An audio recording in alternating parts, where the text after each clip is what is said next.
ये तरीका इनका ये है कि साहब हम बंदूक दिखाकर और सारे संसार को खत्म करके और हम इस्लाम के चौधरी बन जाएंगे और हम संसार को चलाएंगे। तुर्की उसके साथ खड़ा है इन पाकिस्तान के साथ।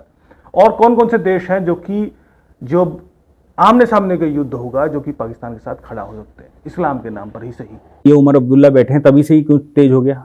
अभी तक तो ठीक चल रहा था, उमर अब्दुल्ला के बैठने के बाद ये सारी गतिविधियां तेज होने लगी। यानी कि सरकार भी कहीं ना कहीं इन्वॉल्व हो सकती है और लोगों को लगने लगा होगा अब सरकार बैठ गई, अब तो हम ही बैठ गए हैं। क्या ये संभव नहीं है कि पहले से वो तैयारी करके बैठे, पहले से उन्होंने तमाम कैलकुलेशन कर ली हो, पहले से वो इस तरह की तमाम संभावनाओं को एक्सप्लोर कर चुके हों कि भारत इस तरीके का जवाब देगा तो हम इस तरह जवाब देंगे, इस तरीके का जवाब देगा तो इस तरीके का जवाब देंगे, यानी अपना जाल पाकिस्तान ने बिछा लिया होगा। तो क्या हम किसी तरह पाकिस्तान के किसी जाल में फंसते हुए दिखाई दे रहे हैं? तो कहीं ये जो पहलगाम है वो इन सबसे माइंड हटाकर एक जगह कंसंट्रेट करने का तो नहीं है। तो ये हो रहा था कि भाई पाकिस्तान को कंट्रोल करना है, तो ट्रंप ने भी ये कहा था कि भाई बात किससे करनी है ये पता नहीं है। आईएसआई से बात करनी है, सेना से बात करनी है, जिहादी संगठनों से बात करनी है, सरकार से बात करनी है, आखिर वहां बात किससे करें ये बड़ी बात है। नमस्कार। पहलगाम हमले के कुछ नए वीडियो सामने आए हैं जिसमें उस दिन जो नृशंस नरसंहार आतंकियों ने किया था उसके नए एंगल सामने आए हैं।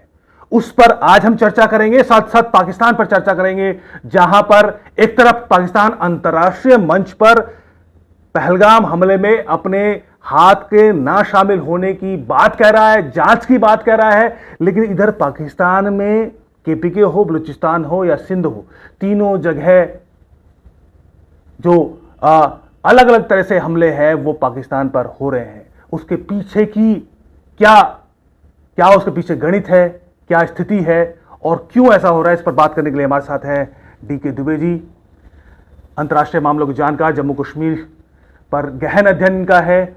और सर, लगातार हम बात कर रहे हैं, बात पहले केपीके से शुरू करते हैं। कुछ ही घंटे पहले वहां पर एक बड़ा हमला हुआ है और 7 लोग, अभी फिलहाल सूचना है कि 7 लोग मारे गए हैं जिसमें सेना के लोग हैं। इसके क्या मायने हैं? देखिए, पाकिस्तान के पहले जियोपॉलिटिकल स्टेटस को समझना चाहिए और जियोपॉलिटिकल स्टेटस उनका यह है कि वहां कौन सरकार है, मतलब पावर किसके पास है, यह तय नहीं हो पा रहा।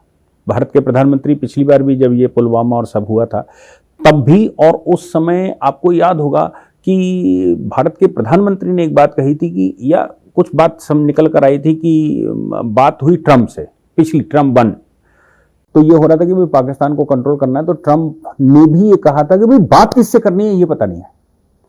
आईएसआई से बात करनी है, सेना से बात करनी है, जिहादी संगठनों से बात करनी है, सरकार से बात करनी है, आखिर वहां बात किससे करें ये बड़ी बात है। तो कुल मिलाकर भारत भी ये मानता है कि पाकिस्तान तो है इन सबके पीछे, ये तो तय है, लेकिन पाकिस्तान में कौन है और उसकी चाबियां किसके पास हैं, कंट्रोल किसके पास है, ये एक बड़ी समस्या है। केपीके जैसा वहां हो रहा है खैबर पख्तूनख्वा में या फिर बलूचिस्तान में या फिर सिंध में या और जगहों पर, तमाम उनके कभी भरी मस्जिद में नमाज पढ़ते समय बम फूट जाता है, कभी उनके यहाँ ट्रेन हाईजैक हो जाती है, कभी सेना के ऊपर हमले हो जाते हैं सीधे, और टारगेट सेना को कौन कर रहा है। तो ये विषय ये है कि पाकिस्तान के अंदर उसके निर्माण की जो इंस्ट्रूमेंटेलिटी है, वो इंस्ट्रूमेंटेलिटी के कंट्रोल में है सब कुछ। सरकार एक पक्ष होती है, तो शहबाज शरीफ सरकार में हो सकते हैं, उनका एक पक्ष हो सकता है कि उनको इंटरनेशनल डील भी करना, उनको पूरे देश का भरण पोषण भी करना, उनको पूरे देश को एस्टैब्लिश भी करना, पूरे देश में रोजगार भी सृजन करना, सब कुछ देखना है। उसके लिए उनको लगता होगा निश्चित रूप से कि आतंकवाद नहीं होना चाहिए। अब आतंकवाद नहीं होना चाहिए तो उसको रोकेगी सरकार, प्रयास करेगी, लेकिन सरकार का निर्णय क्या फाइनल है?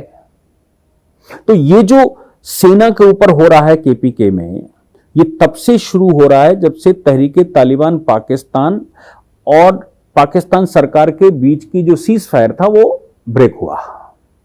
उसके बाद से लगातार सेना पर हमले तेज हो गए हैं, चाहे वो बलूचिस्तान का मामला हो, चाहे वो यहां का मामला हो।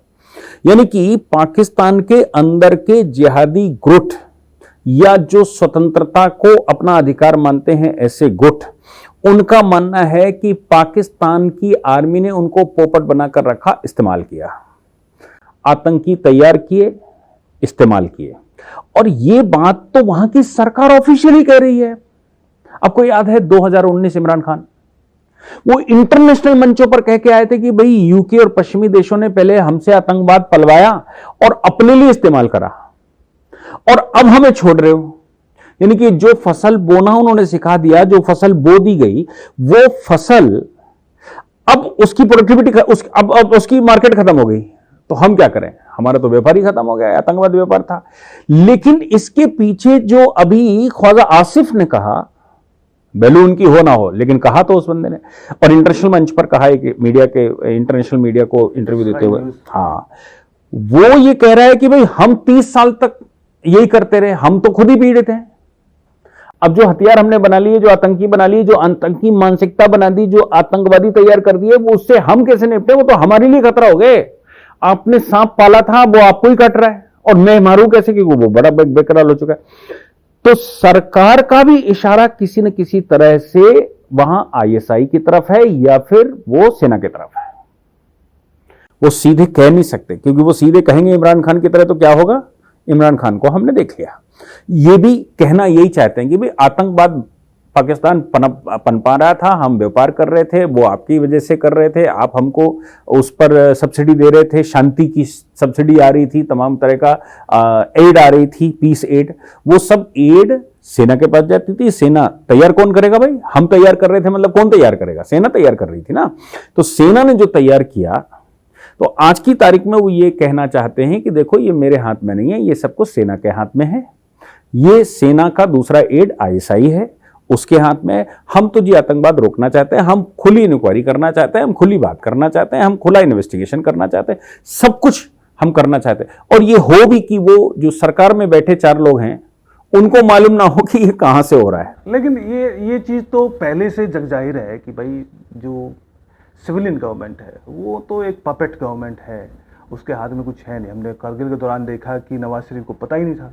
नवाज शरीफ ने अंतर्राष्ट्रीय मंच पर कहा इस बात को, बाद में सरकार भी इसको तख्ता पलट उसको अंतु उसका होना पड़ा। तो तब से लेकर एक परंपरा रही है कि असली शक्ति तो उस आर्मी चीफ की कुर्सी में ही है। आर्मी चीफ जो बैठा है और वहीं वो जो मदरशिप जो है आतंक का, वो भी वहीं पे है, हमला भी वहीं पे करना है।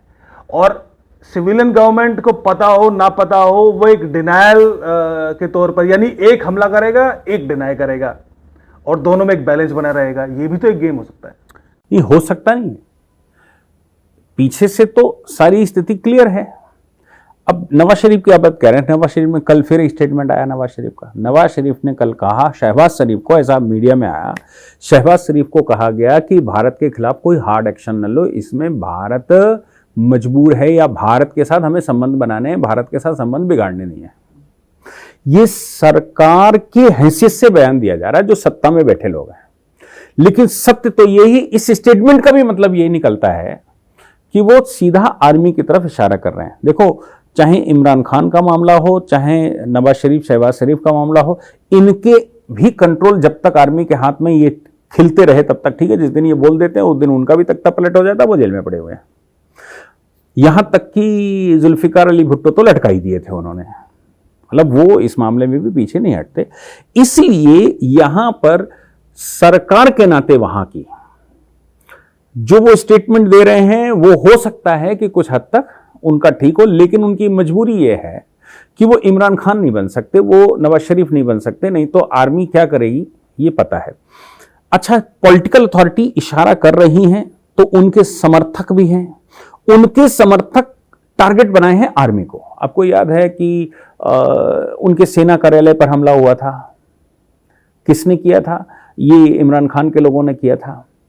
भाई आज भी सेना पर इमरान खान की जो पार्टी है, वो उसका जो सबसे बड़ा दुश्मन है वो तो सेना ही है ना। और जब भी सरकार वहां कुछ ऐसा करना चाहती कि ठीक हो जाए माहौल, तो उनका सबसे बड़ा प्रतिद्वंदी सेना रहती है और सेना के अगेंस्ट वो जाते हैं तो वो सत्ता पलट कर देते हैं, यहां तक कि वो फांसियों पर भी चढ़ा देते हैं। इसलिए अब जो पाकिस्तान की इंस्ट्रूमेंटेलिटी है, वो इंस्ट्रूमेंटेलिटी ये है कि भाई हमने तो पाकिस्तान कलमा के आधार पर बनाया, और कलमा के आधार पर पैगंबर ने एक शहर बनाया मदीना। हम तो पैगंबर के सच्चे भक्त हैं और सच्ची राह पर चल रहे हैं। सारे संसार में इस्लाम जो है वो तावीज़ करवाना है या नाजिब क्या शब्द इस्तेमाल करते हैं, सारे संसार में इस्लाम लाना है। प्रॉफिट उसको अल्लाह के दम पर लाना चाहते थे, ये बंदूक के दम पर लाना चाहते हैं।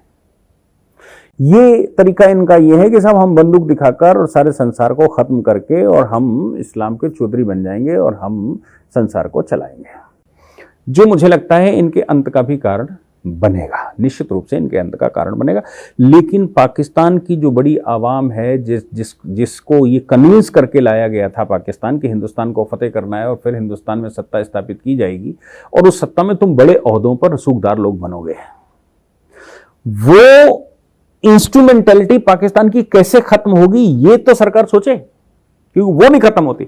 वो जब तक खत्म नहीं होती तब तक ये सेना का तांडव खत्म नहीं होता, लोगों का तांडव खत्म नहीं होता। उसमें से कुछ लोग सेना को मारेंगे, सेना के कुछ लोग उनको मारेंगे, आईएसआई के कुछ लोग इनको मारेंगे, ये तो होता रहेगा छोटी मोटी घटनाएं। लेकिन पूरे पाकिस्तान की जो इंस्ट्रूमेंटेलिटी है वो है इस्लाम का एक फोटो दिखाकर, गलत फोटो दिखाकर, लोगों को गलत तरीके से कन्विंस करके हिंदुस्तान को दारुल इस्लाम बनाना, हिंदुस्तान को फतेह करना। इसलिए ये सब हो रहा था। अब स्थिति जो है वो कहीं ना कहीं इतनी उलझी हुई है। एक तरफ भारत की जनता कह रही है कि भाई जवाब होना चाहिए और जवाब बेहद सख्त और बेहद निर्णायक होना चाहिए। दूसरी तरफ हम ये भी जानते हैं कि जो जवाब है, जो अगर वॉर होती है तो वो मल्टी फ्रंट पर लड़ी जाएगी। ऐसी स्थिति में समझ लीजिए कि हम लोग हाइपोथेटिकली ये कहते हैं कि वॉर की सिचुएशन बन जाती है, तो पाकिस्तान के पक्ष में आपको क्या लग रहा है कि, क्योंकि पिछले 2-3 दिन से ये भी खबर है कि टर्की से बहुत सारे प्लेन आ रहे हैं, जा रहे हैं, टर्की अपनी टेक्नोलॉजी शेयर कर रहा है। टर्की चूंकि नाटो का से जुड़ा हुआ कंट्री रहा है तो उनके पास यूएस की टेक्नोलॉजी भी है और तमाम एडवांस टेक्नोलॉजी है, तो वो टेक्नोलॉजी शेयर कर रहा है। स्पष्ट अब तक तो दिखाई दे रहा है कि टर्की उसके साथ खड़ा है इन पाकिस्तान के साथ। और कौन कौन से देश हैं जो आमने सामने का युद्ध होगा जो कि पाकिस्तान के साथ खड़ा हो सकते हैं, इस्लाम के नाम पर ही सही, मुझे झंडा तो इस्लाम का बुलंद करने के लिए नहीं। देखिए, इस्लाम को समझना चाहिए या उसके 1500 साल के इतिहास को समझना चाहिए। आपको पता है कि जो फिलिस्तीन में हो रहा है उसमें सारे इस्लामी कंट्री उनके साथ क्यों नहीं खड़े दिखाई दिए? कुछ शिया संगठन या शिया ग्रुप ही खास साथ में क्यों खड़े दिखाई दिए? उसकी खास बात यह है कि फिलिस्तीन इजिप्ट का जो हिस्सा है वो शफी मुसलमानों का है। सुन्नियों में 4 फिरके हैं बड़े, उनमें शफी है, उसमें मलकी है, उसमें हनफी है।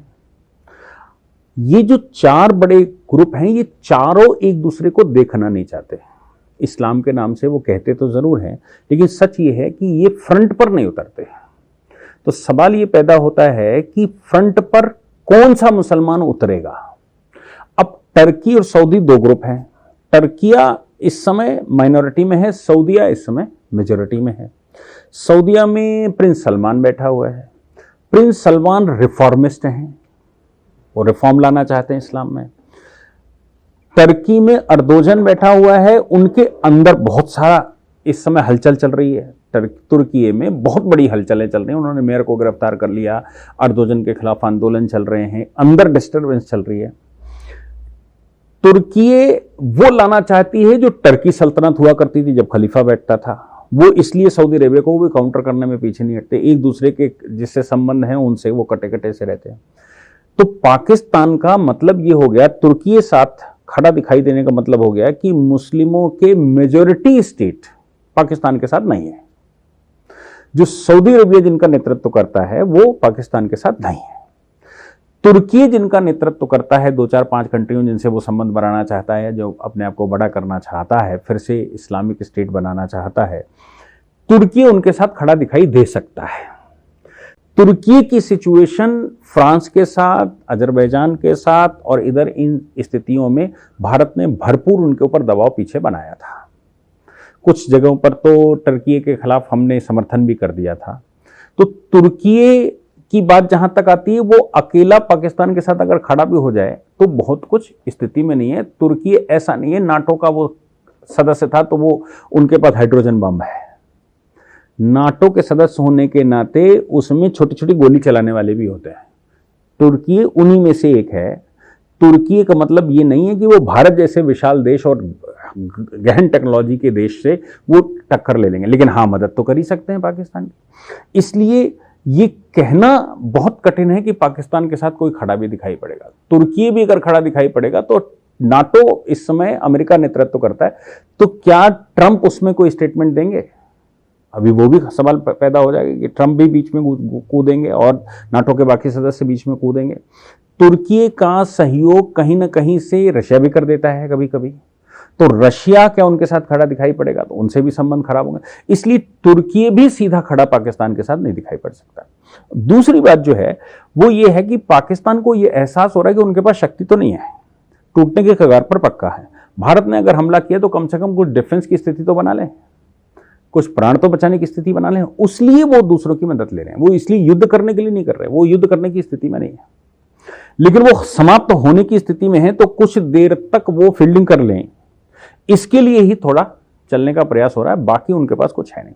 इसलिए ये सारे प्रकरण में अगर सही से एनालाइज करेंगे तो पाकिस्तान के साथ कोई खड़ा दिखाई देने वाला नहीं है। जैसे हमने देखा, हमने पहले भी जिक्र किया था कि पाकिस्तान को पता है कि इससे पहले पुलवामा हुआ था, उसका भी बहुत सख्त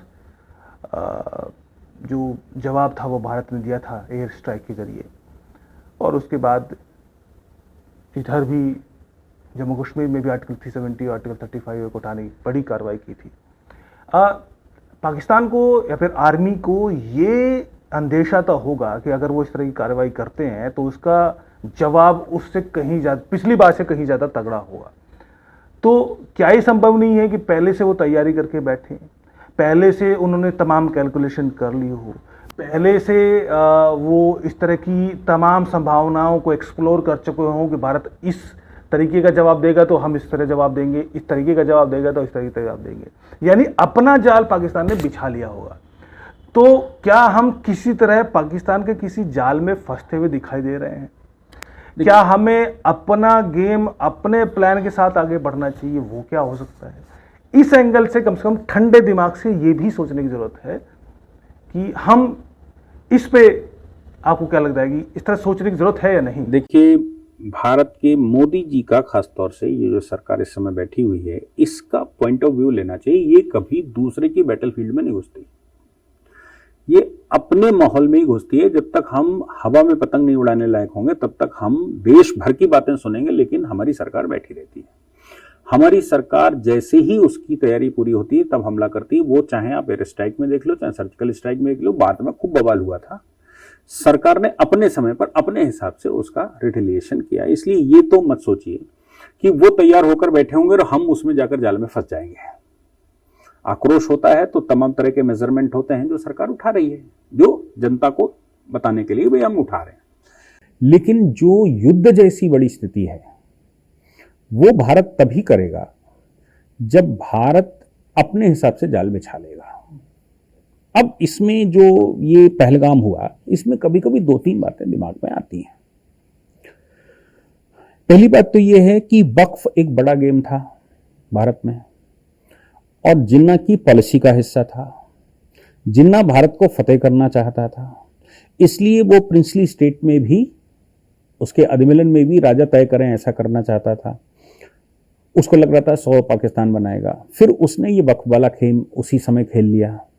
हम पाकिस्तान के ट्रैप में आ गए और हमने यहाँ धार्मिक स्थलों को प्रिजर्वेशन की बात कह दी और हमने 1954 में वक्फ बोर्ड बनाकर वो प्रॉपर्टी जो हमारी होनी चाहिए, सरकार की होनी चाहिए, वो फिर से मुसलमानों को ही दे दी।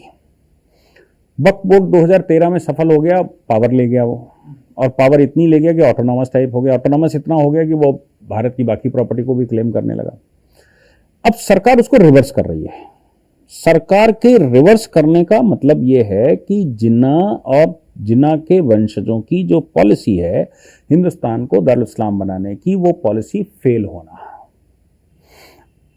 अब जब वो पॉलिसी फेल होना तो फिर क्या टारगेट वही रहे और मोड बदल दें? तो कहीं ये मोड तो नहीं बदला है, ये जो पहलगाम हुआ है ये मोड तो नहीं बदला, क्योंकि ओवैसी 18 तारीख को वहां एक बड़ा जलसा करता है 50,000 से ज्यादा लोगों का। जलसा करने के बाद अगले दिन वो श्रीनगर जाता है, मीर वाइज उमर फारूक के साथ बैठता है। मीर वाइज उमर फारूक 100% टेररिज्म को सपोर्ट करने वाला है या मैं कहूं अलगाववादी है। मीर वाइज उमर फारूक के साथ बैठने के अगले ही दिन पहलगाम हो जाता है। पहलगाम में केवल पुरुष संप्रदाय पूछकर, धर्म पूछकर मारे जाते हैं। और जो वीडियो जिसकी आप बात कर रहे हैं उसमें एक जो टूरिस्ट ऑपरेटर है वो गोलियां चलते समय अल्लाह अकबर कहता है, रोक लेता है। अल्लाह अकबर करने के बाद नीचे गोलियां चल रही हैं और ऊपर से वो टूरिस्ट को घुमा रहा है। टूरिस्ट उस पर अपनी वीडियो बनाता है। इस ऑपरेटर को ये भी मालूम है कि नीचे गोलियां चल रही हैं। गोलियों की आवाज से अल्लाह अकबर बार बार कहता है, यानी कि सूचना सबको है, मेंटली तैयार रखने को सबको कहा गया है। अब इनका कनेक्शन देखिए, एक तरफ आप बांग्लादेश में उथल पुथल के लिए भारत पर प्रश्न खड़ा हो रहा है और भारत के खिलाफ बांग्लादेश कर रहा है, दूसरी तरफ वक्फ के मामले में ममता बनर्जी घिर गई हैं, वहां मुर्शिदाबाद हो गया, तीसरी तरफ वक्फ के मामले में सरकार बैकफुट पर आने को तैयार नहीं है। सुप्रीम कोर्ट ने स्टे करने से मना कर दिया है। लीगली कोई ग्राउंड बचता नहीं है, प्रॉपर्टी सारी सरकारी है। सुप्रीम कोर्ट में मामला खुलेगा, ये सब चीजें खुलकर सामने आएंगी। ये सब कुछ जिन्ना की पॉलिसी का हिस्सा था। तो कहीं ये जो पहलगाम है वो इन सबसे माइंड हटाकर एक जगह कंसंट्रेट करने का तो नहीं है। कैसे कि जो मुस्लिम अतिवादी संगठन भारत में काम करते हैं वो सब भारत के साथ खड़े दिखाई दे रहे हैं। ऐसा लग रहा है भाई ये तो बिल्कुल राष्ट्रवादी हो गए 100%। और मजे की बात यह है, अभी 2 साल पहले यही संगठन सीएए के मामले में पाकिस्तानी इलीगल इमिग्रेंट को यहां नागरिकता दिलवाने के लिए आत्महत्याएं कर रहे थे शाहीन बाग में बैठकर। पाकिस्तान से विरोध, पाकिस्तानी नागरिकों से प्रेम, भारत के पक्ष में, लेकिन भारत विरोधी शक्तियां जो हिंदुस्तान में घुसी हुई है, Rohingya, Bangladeshi, Pakistani illegal immigrant, उनके लिए आप यहां आत्महत्याएं कर रहे हो। यह कह रहा है कि जिन्ना की दारुल इस्लाम बनाने की पॉलिसी को मोदी जी जैसी सरकार ने, चाहे वो पीएफआई उड़ाना पड़ा हो, चाहे वो सारे ये करने पड़े हों, और देश में जो सरकारें बैठी हैं वो इलीगल मदरसा मस्जिदों पर एक्शन ले रहे हों, इलीगल ऑक्यूपेशन पर एक्शन ले रहे हों, सोमनाथ का मामला अभी सामने आया उस पर एक्शन ले रहे हों, ऐसी परिस्थिति में कहीं ऐसा तो नहीं है जो 20 साल बाद का सोच रहे हों वो अभी करने की कोशिश की गई हो। और तीनों मिलकर, बांग्लादेश, पाकिस्तान, हिंदुस्तान के अंदर के संगठन, कुछ लोग हिंदुस्तान की सरकार का दिमाग डाइवर्ट करेंगे, कुछ हिंदुस्तान के लोगों का दिमाग डाइवर्ट करेंगे, हिंदुस्तान के लोगों को शक नहीं होने देंगे और जिन्ना जो करना चाहता था उसको करने में सहायता करेंगे। और ऐसा नहीं है ये पहली बार हो रहा हो। 65 की लड़ाई में क्या हिंदुस्तान के लोग पाकिस्तान के साथ नहीं खड़े दिखाई दिए थे? 71 के युद्ध में क्या हिंदुस्तान के लोग पाकिस्तान के साथ खड़े दिखाई नहीं दिए थे, जिनके लिए हमको एनिमी प्रॉपर्टी एक्ट लाना पड़ा, जिनको हमको कहना पड़ा, जो पाकिस्तान के साथ खड़े थे, पहले हमें डिफेंस एक्ट लाना पड़ा था, फिर हमें एनिमी प्रॉपर्टी एक्ट लाना पड़ा था। एनिमी प्रॉपर्टी एक्ट और डिफेंस रूल्स हमने इसीलिए बनाए थे कि जो लोग हिंदुस्तान के रहने वाले हैं लेकिन पाकिस्तान के साथ खड़े थे युद्ध काल में, उनके खिलाफ एक्शन लेंगे, वो संपत्ति उसकी कब्जा करेंगे, उनको जेल में ठूसेंगे। वो लोग भाग भाग कर पाकिस्तान चले गए थे क्योंकि बचकर किसी तरह भागे तो वो प्रॉपर्टियां एनिमी प्रॉपर्टी हो गई थी। तो ऐसा तो नहीं है कि हिंदुस्तान में जो लोग रहे थे वो हिंदुस्तान के होकर सब रह गए थे। उन्होंने 47 में भी साथ दिया था, उन्होंने 65 में भी साथ दिया था, उन्होंने 71 में भी साथ दिया था, उन्होंने 99 में भी साथ दिया था, और उन्होंने भारत के इंटरनल छद्म युद्ध इसको कहते हैं, इंटरनल डिस्टर्बेंस में भी साथ दिया। और उसी कड़ी में ये 14 लोग जो चिन्हित किए गए हैं पहलगाम में, ये भी उसी कड़ी का हिस्सा है। लेकिन ऐसा है कि अब 10 साल से तीसरी बार मोदी सरकार है, अगर इस तरह के संगठन, अतिवादी संगठन है, कौन रोक रहा है कि अब तक कितने साल लगेंगे इन लोगों को खत्म करने में, इन पर कार्रवाई करने में? नहीं, कार्रवाई करना और खत्म करना अलग अलग बात है। दूसरी बात, कार्रवाई करने का मतलब आप चिन्हित कर लोगे तब ना, जो अंदर का आग है। आज तक बांग्लादेशी चिन्हित नहीं कर पाए हैं, तो कहाँ ये इस तरह की बातें, उनका कोई मीनिंग रह नहीं जाता है, उनका कोई पीछे का लॉजिक दिखाई नहीं देता है कि भाई सरकार, ऐसा तो नहीं सरकार के पास बड़ा मैकेनिज्म है, उनके पास हर तरह की जानकारी है। अब जो कुछ इस हमले के बाद राज्य सरकारों को कहा गया है कि इलीगल पाकिस्तानी को बाहर वापस भेजना है, उनका वीज़ा हो या ना हो, बांग्लादेशियों पे छापे पड़ रहे हैं, अवैध बांग्लादेशी जो सो कॉल्ड इमिग्रेंट्स हैं, घुसपैठी हैं बेसिकली। तो ये काम तो पहले भी हो सकता है। ये सोने की जो बीच में सो जाने की जो परंपरा है और फिर अचानक उसका ये जो लूप होल्स हैं हमारी कार्रवाइयों में, इसका तो फायदा उठाएगा। आप अभी गर्मजोशी से कार्रवाई करेंगे, फिर 6 महीने बाद फिर ठंडे पड़ जाएंगे और फिर हम कहेंगे कि इस तरह की अगेन ये जो लगता है कि इस तरह साजिशें हो रही हैं। पर दुश्मन साजिश करेगा, वो उसका चरित्र है, वो उसका धर्म है। आप क्या कर रहे हैं, इसकी बात करिए। नहीं, देखिए, इसमें तो कोई शक नहीं, पीएफआई का स्ट्रक्चर पूरा सरकार ने नष्ट किया है, और केवल पीएफआई का नहीं किया, उसके साथ जुड़े हुए 10 और संगठनों का भी किया, और बाकायदा ऑफिशियल गजट में निकाल कर किया। इसमें भी कोई शक नहीं कि एफसीआरए कानूनों में सरकार ने बड़ा परिवर्तन किया है ताकि विदेशी धन इनकी मदद ना कर सके, भारत के अंदर जो स्ट्रक्चर थे वो इनकी मदद ना कर सकें। तो सरकार अपने हिसाब से जैसा डेटा उसके पास आ रहा है और कॉन्स्टिट्यूशनल फ्रेमवर्क में जितना कर सकते हैं उतना कर रहे हैं। जब ये परिस्थिति बनती है पहलगाम वाली, तो सरकार के पास फिर अनलिमिटेड पावर आ जाती है। अब आपको बताऊं कि देश में लोग सवाल खड़ा कर रहे हैं कि जम्मू कश्मीर में सरकार बनाने का दोषी कौन है। मैंने पहले दिन में कहा था कि भाई ये उमर अब्दुल्ला बैठे हैं तभी से ही क्यों तेज हो गया, अभी तक तो ठीक चल रहा था। उमर अब्दुल्ला के बैठने के बाद ये सारी गतिविधियां तेज होने लगी, यानी कि सरकार भी कहीं ना कहीं इन्वॉल्व हो सकती है, और लोगों को लगने लगा होगा अब सरकार बैठ गई, अब तो हम ही बैठ गए हैं। अब उसके पीछे का दोषी कौन, तो लोग सुप्रीम कोर्ट का नाम रखने लगते हैं, क्योंकि सुप्रीम कोर्ट ने जबरदस्ती 370 का मुकदमा लड़ते समय कहा था कि जल्दी सरकार बनाओ। सुप्रीम कोर्ट ने उस समय एक्सपीडाइट का ऑर्डर किया था, और कॉन्स्टिट्यूशनल फ्रेमवर्क में ये किया जाता है। कॉन्स्टिट्यूशनल फ्रेमवर्क में यही आदेश होते हैं, इसी तरह के आदेश होते हैं। लेकिन जब पहलगाम जैसी घटना होती है तो सुप्रीम कोर्ट को भी समझ में आता है कि वाकई में स्थिति गंभीर है। पहलगाम जैसी घटना होती है तो सरकार की बाकी मशीनरी को भी समझ में आता है कि स्थिति गंभीर है। पहलगाम जैसी घटना होती है तो ह्यूमन राइट कमीशन जैसे कमीशन साइड में हो जाते हैं, तमाम तरह के फंडामेंटल राइट्स पर विचार करने वाले या काम करने वाले फिर वो माइनॉरिटी में चले जाते हैं। तो ये परिस्थिति ऐसी होती है जिस समय देश का सेंटीमेंट सरकार के साथ होता है, और जब देश का सेंटीमेंट सरकार के पास होता है तो फिर वो अपनी जो कर रही है रेगुलरली उसकी स्पीड बढ़ा देती है। इसलिए आपको लग रहा है कि इस समय बड़ी तेजी से ये हो रहा है, पहले से नहीं हो रहा था, ऐसा नहीं है। हर समय पर हो रहा था, हर समय पर उसका था, लेकिन कॉन्स्टिट्यूशनल फ्रेमवर्क और परिस्थिति को ध्यान में रखते हुए उसकी स्पीड कम ज्यादा होती है। तो आज जो स्पीड है वो पहलगाम के समय पर है, और देश की 80% आबादी ये कह रही है कि नहीं आप एक्शन लीजिए, हम आपके साथ हैं। और परिस्थिति यहां तक आ गई है कि अब मुस्लिम पक्ष को भी डर लग गया, क्योंकि एक व्यू ये भी आ रहा था कि पाकिस्तान चाहता है कि किसी तरह से हिंदुस्तान में गृह युद्ध हो जाए। वक्फ का समय चल रहा है, ऐसे समय पर अगर हिंदुओं की धर्म पूछकर हत्या कर दी जाएगी तो अहमदाबाद जैसा भारत में एक प्रकरण हो जाएगा, और अहमदाबाद जैसा हो जाएगा तो भारत अपने में उलझ जाएगा। तो मेरी तरफ और पाकिस्तान और बांग्लादेश की तरफ दिमाग लगाना थोड़ा कम कर देगा, ऐसा उनका मानना है। तो ये परिस्थिति का क्रिएशन का कारण कुछ भी हो सकता है, लेकिन सरकार जो काम कर रही है कॉन्स्टिट्यूशनल फ्रेमवर्क में जिस स्पीड से जिन परिस्थितियों में कर सकती है उस स्पीड से उन परिस्थितियों में कर रही है। हमको लगता है कि भाई क्रिकेट मैच 50 ओवर का है तो हर ओवर में 4-5 हिट लगने ही चाहिए, ऐसा नहीं होता। कभी कभी पिच भी देखी जाती है, और ये समय है जब चर्चा हो रही है इन सब बातों का। अदरवाइज रेगुलर जो इस तरह की बहुत सारे जो हम कहें कि बाकी दिनों में तो इस तरह की चर्चा होती ही नहीं है।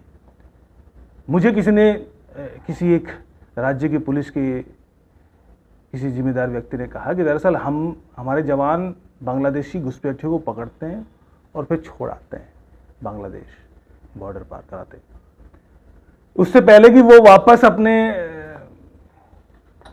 गृह स्टेट में आए वो वापस आ जाते हैं। वो कौन सा मैकेनिज्म है? हम कम से कम उन लूप होल्स को तो हम लोग ठीक करें। ये चीज ऐसी है कि ऐसा लगता है कि हम रिएक्शनरी मेजर्स को ज्यादा तो कर लेते हैं, लेकिन इसके बाद कोई कंस्ट्रक्टिव लॉन्ग टर्म का प्लान है वो रास्ता में दिखाई नहीं दे रहा। इसलिए मैं कह रहा हूं बार बार, वो निर्णायक स्थिति कब होगी, वो निर्णायक जवाब कब होगा, वो निर्णायक, या फिर ये भी कह सकते हैं, बहुत सारे जो सामाजिक विज्ञानी है वो ये कहते हैं, एंथ्रोपोलॉजी के भी विज्ञानी ये कहते हैं कि भाई देखिए ये एक सतत चलने वाली प्रक्रिया है। किसी भी देश काल में सीमा के जो मसले हैं वो हल नहीं हुआ करते, वो हमेशा चलने वाली चीजें हैं। क्या ऐसा मान के हमें? आपकी बात से हम सहमत हैं, 100% सहमत है, लेकिन केंद्र की सरकार का सहयोग करने के लिए राज्य की सरकारें भी उतनी ही तत्पर होनी चाहिए इस तरह की गतिविधियों को रोकने के लिए जितनी की केंद्र की सरकार है। अब बंगाल की सरकार का हाल आप देख रहे हो, केरला की सरकार का हाल आप देख रहे हो, तमिलनाडु की सरकार का आप हाल देख रहे हैं, जम्मू कश्मीर की सरकार का आप हाल देख रहे हैं, पंजाब की सरकार का हाल देख रहे हैं, या बॉर्डर में हम हिमाचल चले जाएं तो वहां की सरकारों का रुख देख रहे हैं आप। तो केंद्र की जो फोर्स है जो बॉर्डर पर लगी है बीएसएफ, वो इतना ही कर सकती है कि पकड़कर वहां ले जाए। हकीकत में है मुकदमा कहां चलेगा? राज्य में चलेगा। डिटेन कहां करोगे? राज्य में करोगे। सामने कौन लड़ेगा? मुकदमा कौन लड़ेगा? राज्य करेगा। अब राज्य जब जिस समय आपके साथ 100% सहयोगी की भूमिका में ना हो, वहां ये जो आप कह रहे हो कि सेना के पास या बीएसएफ के पास इतना ही रहता है कि पकड़ लो और छोड़ाओ, लौट के आओगे वो दूसरे बांग्लादेश के या बंगाल के लोग उनको रास्ता दे देते हैं और मंगा लेते हैं। इसलिए जनता का साथ होना खड़ा दिखाई देना चाहिए और सरकारों का खड़ा होना दिखाई देना चाहिए। वो हमारी कमी है कि हम इन राज्यों में सरकारें अभी तक नहीं बना पाए, वो हमारी कमी है। इसको मैं स्वीकार करता हूं कि हम में कुछ ना कुछ ऐसा होगा जिसकी वजह से हम राज्यों में वो पकड़ नहीं बना पा रहे जो बनाकर रखनी चाहिए। लेकिन वो समय बहुत जल्दी आने वाला है जिस समय पर हम राज्यों में भी सरकारें बना लेंगे और फिर एक्शन आपको रोज के हिसाब से दिखाई पड़ेगा।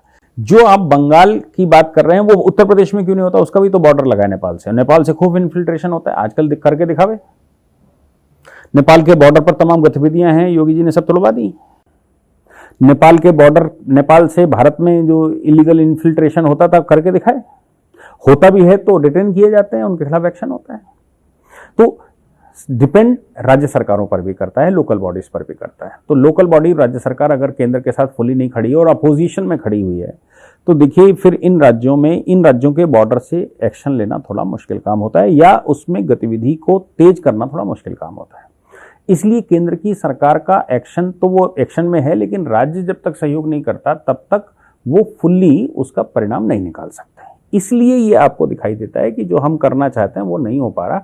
उसका कारण ये राज्य की सरकारें भी हैं और वहाँ की जनता को भी ये विचार करना चाहिए कि कैसे असम में जैसे किया, असम में इलीगल इन्फिल्ट्रेशन दिखा भाई कोई कैसा हो रहा है। एक समय पर तो बंगाल बहुत पीछे था, असम ही आगे था, लेकिन असम में सरकार बदली तो आप देखिए रोज एक्शन ले रही है वो सरकार, रोज कुछ ना कुछ कर रही है। आप घुस के दिखाइए उस बॉर्डर पर, वहां तो कुछ नहीं दिखाई दे रहा कि इलीगल लोग वहां से घुस रहे हैं। वो तो सरकार बैठी है, केंद्र और राज्य दोनों मिलकर कर रहे हैं।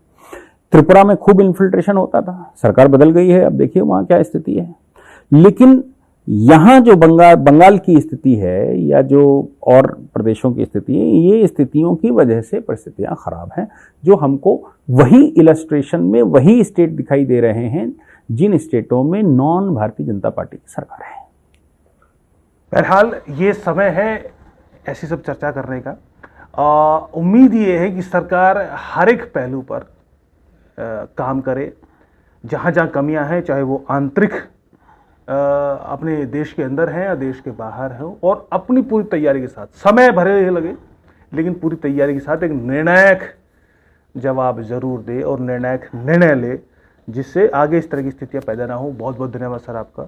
आगे चर्चा जारी रहेगी। नमस्कार।